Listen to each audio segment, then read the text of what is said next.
TikTok. TikTok. Is TikTok going to disappear, or you think that there will be something that can be done by the incoming President Trump, who has said he's kind of in favor of it sticking around? I don't think there's much he can do. This is a lot more complicated than they make it out. I imagine there's going to be a disruption in the service here, starting on the 19th. We've never been closer to an outright ban of TikTok before. We'll take a look at how we got there, where the justices seem to be landing, and I actually have some disagreements with the mainstream media here. And then because it's a flank video, we'll go over who could be the possible beneficiaries of a ban or some of the other possible outcomes. So as you may remember, back in the spring, Congress passed H.R. 7521, also known as the Protecting Americans from Foreign Adversary-Controlled Applications Act, which President Biden signed into law in April. That act states that unless a qualified divestiture takes place, then it is unlawful for any entity to distribute, maintain, or update a foreign adversary-controlled application, which basically put TikTok on a timer. And TikTok responded. As you'd expect, there's a lot of money involved here. In November, TikTok filed an emergency appeal to the Supreme Court. And last Friday, on January 10th, SCOTUS heard the arguments in a case called TikTok versus Garland. Now, the government is arguing that banning TikTok is a matter of national security, but they really haven't supplied any evidence on how they know that. Congress was given a secret briefing, but the evidence doesn't stand in the public eye, which does bother some justices. And it bothers me too. And then TikTok is arguing that this is a case of free speech.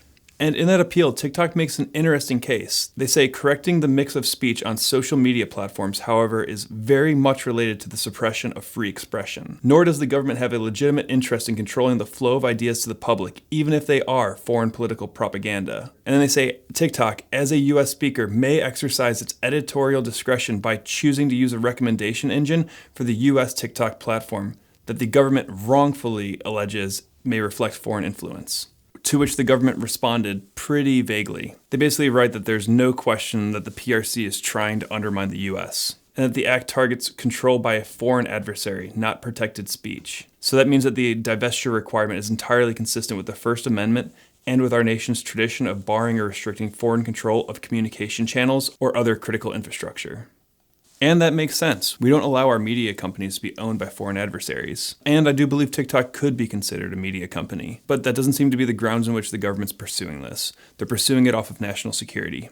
And that's where I disagree with the government's approach to this. I'm all for a TikTok ban, and I'll give you my 2 reasons why. But I don't think it should be on the grounds of national security, especially if the government's not willing to give the evidence that the CCP is using TikTok to spy on Americans. We should be able to know that if that's the reason why they're taking away an app that's beloved by 130 million Americans. But I think that the ban should happen for 2 reasons. First, trade reciprocity. If you look at a list of the websites that are banned in mainland China, every US tech company is essentially blocked. You have Google blocked, YouTube blocked, Facebook blocked, Yahoo, it's not available. I mean, it's Yahoo, come on. Wikipedia, pretty much blocked. Marxist Internet Archive, unblocked. Oh. Reddit, blocked. Netflix, not available. And the list goes on and on and on. So if our web-based companies can't do business in China, why on earth would we let them do business here? And then the second reason is TikTok doesn't allow it in their own country. They're not getting high on their own supply. Instead, China uses Douyin, which has some really important differences from TikTok. And that's mostly around the content that the algorithm promotes. Douyin favors educational and self-improvement content, whereas TikTok focuses more on, frankly, education, more brain rot. And that's the opposite of what we need. A lot of the youth in China has dreams of becoming astronauts or engineers. A lot of the youth in the US wants to be YouTubers or doesn't really even know what they want to do. I don't like that. I don't like the direction of the country heading that way. But you didn't ask me for my opinion, so let's get to where the justices seem to be falling on this issue. And I have different opinions from what the mainstream media is reporting. They make it seem like it is all but certain that the Supreme Court will uphold the ban. And I don't think that's the case, and I'll give my reasons why. So I'll use the questions asked by the Supreme Court and where I think that they're falling right now. Up first, we have Justice Kagan, who asked if it would be possible to put the algorithm as open source. So she clearly doesn't have a strong understanding of the tech behind this and doesn't seem to be buying any of the arguments that the defense is putting forward.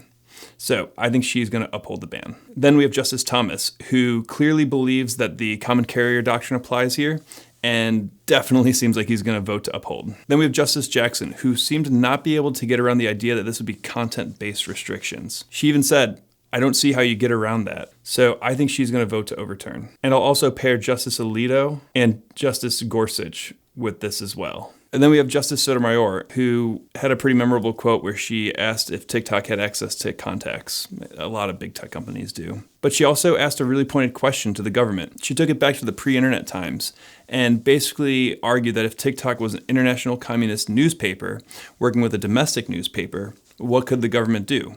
To which the government responded that they couldn't do anything about it. It'd be protected under free speech. And she said, well, then you've given it all away. So I think she's also going to vote to overturn. Then we have Chief Justice Roberts, and he seemed bothered by the secret evidence and seems to want more information. So he could kick this down to a lower court. I'm going to say he's too close to call right now. And then Justice Kavanaugh seemed to be bothered by the data collection issues, but doesn't seem to be able to get around the content-based restrictions, the free speech part of this.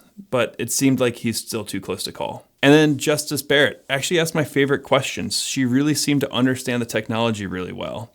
But I'll be honest, I don't know where she's at with this. She's holding it close to her chest. So I'm also going to call her too close to call right now. We'll most likely have an idea of what the Supreme Court's going to do on Wednesday, but for right now, that's where I think we're going to land. But now let's get into who wins if TikTok does go dark. And the first one you could obviously think of is Meta. And as I was doing my research, I wanted to see how much Meta was spending on lobbying. And the answer is disappointing, but not surprising. As of the spring, they shattered lobbying records. And in the disclosures, they mentioned that they're talking about topics such as cybersecurity, data security, encryption, platform integrity, election integrity, content policy, and terrorism. They're clearly buying Congress's time to get this ban in effect. It's their biggest competitor.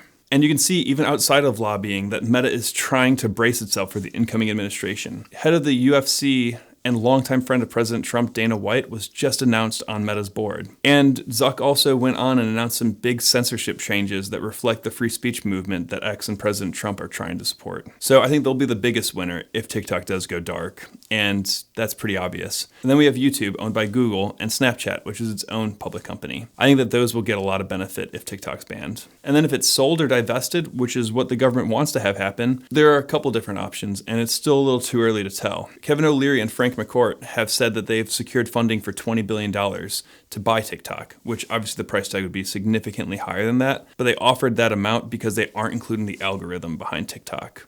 They just want the platform. And then there are other companies that could want to buy TikTok. Last time we almost saw a ban, we had Amazon, Microsoft, Walmart, and Oracle all vying to get a bid in. And then the third possible winner would be emerging companies. As a big FU, a literal Chinese-owned company is trending #1 on the App Store today, and that's called Rednote. But perhaps there's other companies that will get some benefit. Another company that could possibly benefit would be Flank, my own company that I'm starting.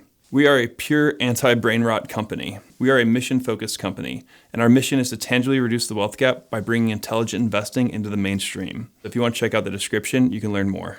But those are the main beneficiaries of what I'd see in a TikTok ban. Again, so much of this is unknowable right now. So I'm not taking any action right now. I have been looking at buying Meta stock and Google stock for a long time now, but I'm not ready to pull the trigger based on how high valuations still are. But that could be changing at any moment. We just recently entered fear and extreme fear per CNN's Fear and Greed Index, which means we could be seeing another market cycle come about, which I'm very hopeful for. I would love if the market crashed 30, 40, 50% because it'd give me a chance to buy all of my favorite companies at deeply discounted prices. And if you're around my age, that's exactly how you should be thinking as well. A market correction will give us a wonderful opportunity to buy really great businesses at fair prices. So that's all for this episode. Thanks so much for watching, and here's to hoping that the market crashes. We'll see you in the next one.